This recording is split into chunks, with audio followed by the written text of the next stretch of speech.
చౌటప్పల్ పురపాలక సంఘం రెండవ కౌన్సిల్ మొట్టమొదటి సమావేశం బుధవారం మున్సిపల్ చైర్పర్సన్ మొగదాల పావని రమేష్ అధ్యక్షతన అత్యంత ఉత్సాహభరితంగా నిర్విఘ్నంగా 3 గంటల పాటు జరిగింది.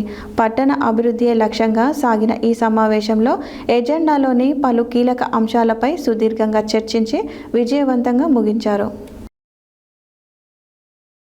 చౌటుప్పల్ పురపాలక సంఘం రెండవ కౌన్సిల్ మొట్టమొదటి సమావేశం బుధవారం మున్సిపల్ చైర్పర్సన్ మోగుదాల పావని రమేష్ అధ్యక్షతన అత్యంత ఉత్సాహభరితంగా నిర్విఘ్నంగా 3 గంటల పాటు జరిగింది. పట్టణ అభివృద్ధి లక్ష్యంగా సాగిన ఈ సమావేశంలో ఎజెండాలోని పలు కీలక అంశాలపై సుదీర్ఘంగా చర్చించి విజయవంతంగా ముగించారు. ఈ సందర్భంగా చైర్పర్సన్ పావని రమేష్ మాట్లాడుతూ ఎమ్మెల్యే కోమటిరెడ్డి రాజగోపాల్ రెడ్డి సహాయ సహకారాలతో చౌటుప్పల్ మున్సిపాలిటీని ఆదర్శవంతమైన మున్సిపాలిటీగా తీర్చిదిద్దుతామని ధీమా వ్యక్తం చేశారు. పార్టీలకు అతీతంగా ప్రతి వార్డును అభివృద్ధి పదంలో ముందుకు తీసుకెళ్తాం.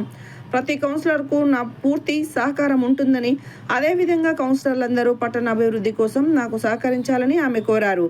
ఈ సమావేశంలో ప్రత్యేకత ఏంటంటే చైర్పర్సన్ స్వయంగా ఎజెండాలోని ప్రతి అంశాన్ని చదివి సభ్యులకు వినిపించారు. ఈ ముఖ్య సమావేశంలో మున్సిపల్ కమిషనర్ జి వెంకట్రామిరెడ్డి మాట్లాడుతూ పట్టణ అభివృద్ధి ప్రధాన ఎజెండా అని, అందరినీ సమానంగా చూస్తానని, అభివృద్ధిలో అన్ని వార్డులకు ప్రాధాన్యత ఇస్తానని తెలిపారు. వైస్ చైర్మన్ గోషిక వినయ్ కుమార్ మాట్లాడుతూ ఇది మొట్టమొదటి సమావేశమే అయ్యుండొచ్చు కానీ సమస్యలు కొత్తవి కావని, ప్రజల సమస్యలు పరిష్కరించడానికి తన వంతు కృషి చేస్తానని తెలిపారు. ఈ మున్సిపల్ సాధారణ సమావేశం నందు కౌన్సిల్ సభ్యులందరూ అన్ని వార్డుల కౌన్సిలర్లు పాల్గొని పట్టణ అభివృద్ధికై మేమంతా ముందుంటామని తెలిపారు.